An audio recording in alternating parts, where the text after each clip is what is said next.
that emanated from the National Assembly. Counsel for the Deputy President, take your seat first. You'll have your moment.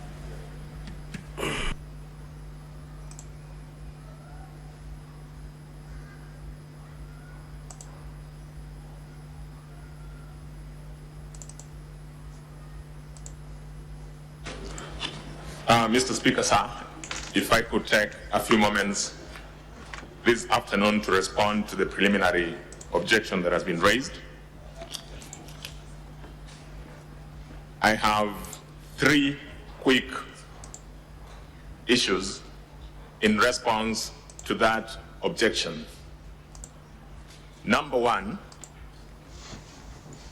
the Constitution of Kenya at Article 77 is the primary law that then speaks to restrictions on activities of state officers.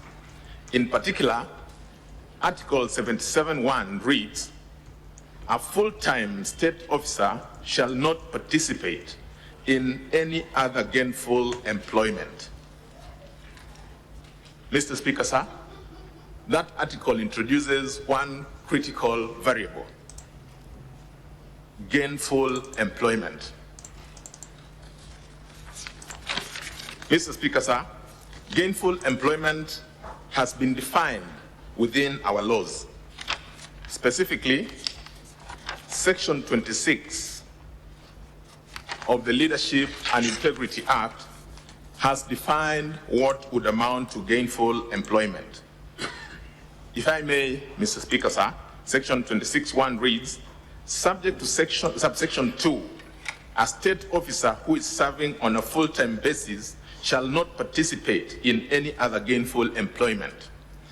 It then proceeds at subsection 2 to say, in this section, gainful employment means work that a person can pursue and perform for money or other form of compensation or remuneration which is inherently incompatible with the responsibilities of the state office, or which results in the impairment of a judgment of a state officer in the execution of the functions of a state office, or results in a conflict of interest in terms of Section 16. At another public forum, And so contradicted him by saying that Kenya is a company there has been in no which the provision of government services that learned is senior based in counsel the lawful performance James of her judicial Orengo, function by a representing proxy company of his a party before this House, has participated in gainful employment. In any case, what evidence has been tendered before this Honorable House to speak to that fact? Mr. Speaker, sir, that is a question that has also received judicial interpretation. If I may,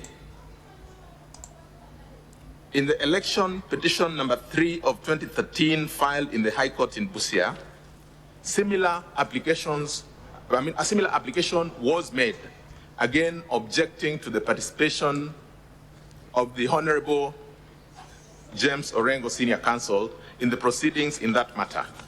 The judge handling that case interpreted both Article 77 as read with Section 26 of the Leadership and Integrity Act, and had this to say, at paragraph 28, that it had been argued that by representing a party in an election petition, the Honorable Senator would be compromising the political neutrality of his office. I would not agree. Section 23 of this Act is a provision on political neutrality expected of appointed state officers. Honorable Orengo holds an elective position. Elected members of Senate are politicians. The provisions of Section 23 do not apply to them. So even if it was to be assumed that, that by representing the third respondent, Honorable Orengo is pursuing a political agenda, that would not be inimical to his office as a member of the Senate. And so, Mr. Speaker, I submit that unless there is material that will be tabled before this House, that by appearing for a party before this House, then the Honorable Mr. James Orengo, Senior Counsel, would have engaged in gainful employment that objection does not stand any merit. Number two, the second test that has been applied by courts is the test around conflict of interest. Again, Mr. Speaker, our courts have had occasion to interpret what amounts to conflict of interest. In a case determined by a 5-judge bench, a case reported in our laws, that is EKLR 2018, the case of Philomena Mbete Mwilu versus the DPP and two others, the bench, in determining and dismissing a similar application, defined conflict of interest as a situation where one is confronted by two different interests so that serving one interest would be against the other. Mr. Speaker, sir, there hasn't been any conflict of interest that has been, even in the least, mentioned by the objector to the participation of Senior Counsel, the Honorable James Orengo. Finally, has there been an indication as to any prejudice that could be occasioned by the participation of the Honorable James Orengo, Senior Counsel, before this House this afternoon? To the best of my recollection, none has been mentioned. Is counsel, for instance, saying that the participation of the Honorable James Orengo before the proceedings in this House would be such that they would fundamentally impair their defense when they get the opportunity to present the case? I'm just asking myself. That has not been said. In any case, Mr. Speaker, sir, if that was to be the case and the fear that has been presented, then as advocates, as counsel, we operate within very clear and defined rules. Those rules are meant to ensure that a party before this House, just like would be a party before any court or any other forum, does not suffer or does not have a compromise to their rights to fair hearing under Article 50. In the absence of any prejudice that has been mentioned before you, we urge that that objection be dismissed. I've also had occasion to look at the case that was referred to by my learned friend, Mr. Njiru, and with respect, that case turned on two critical points. The first one being that the participation of the Honorable James Orengo as a senator in that matter was said to have had the potential of compromising his participation in the Senate proceedings because then he was a senator. He is not a senator as we speak. So that then marks a significant difference or departure between what led to the finding in that decision and what we have before you.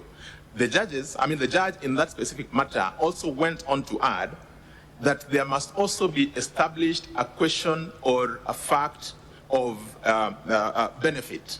Again, I reiterate that no indication, no evidence, or even assertion has been presented before this House to suggest that the Honorable James Orengo, Senior Counsel, has in any way benefited by being in this House participating as counsel.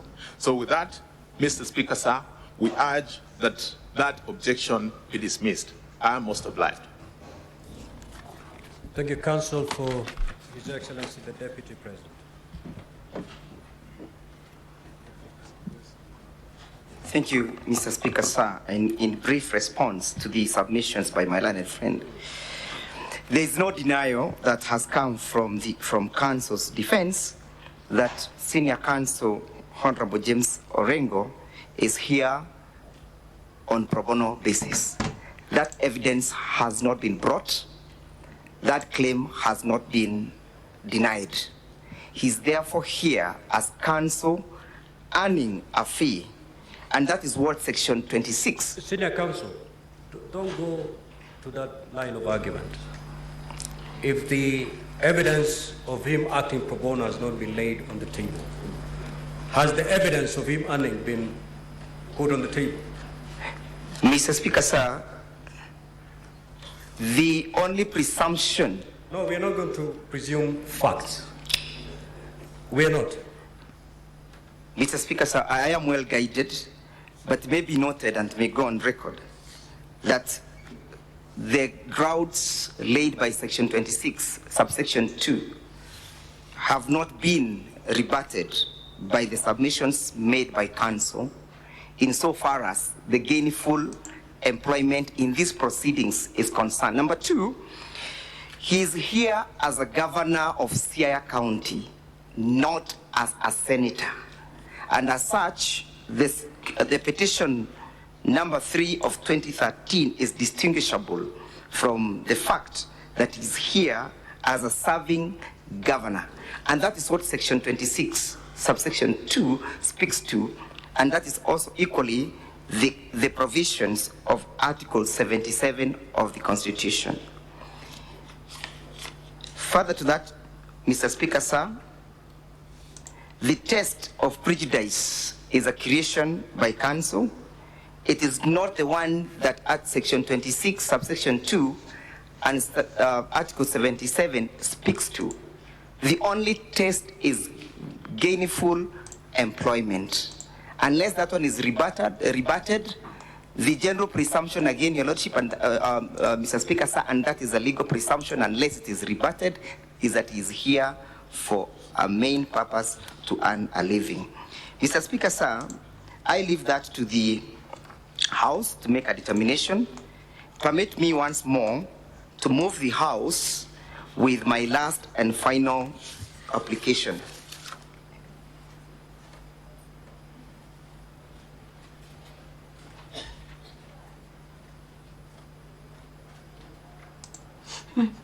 Yeah, insofar as, Mr. Speaker, sir, these proceedings are in issue. Mr. Speaker, sir, on the 8th of October, 2024, this House was served with a resolution from the National Assembly by the Speaker of the National Assembly via the letter that the Speaker of the Senate referred to.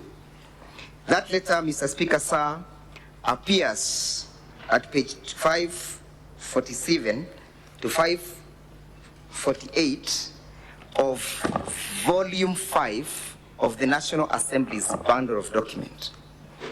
There is no, Mr. Speaker, sir, we were then served with 2 sets of documents, an affidavit dated the 11th of October, deponed by one Peterson Jomo Mushira. Our objection, Mr. Speaker, sir, is that that document, that affidavit, did not form part of the documents that were submitted by the Speaker of the National Assembly to the Speaker of the Senate.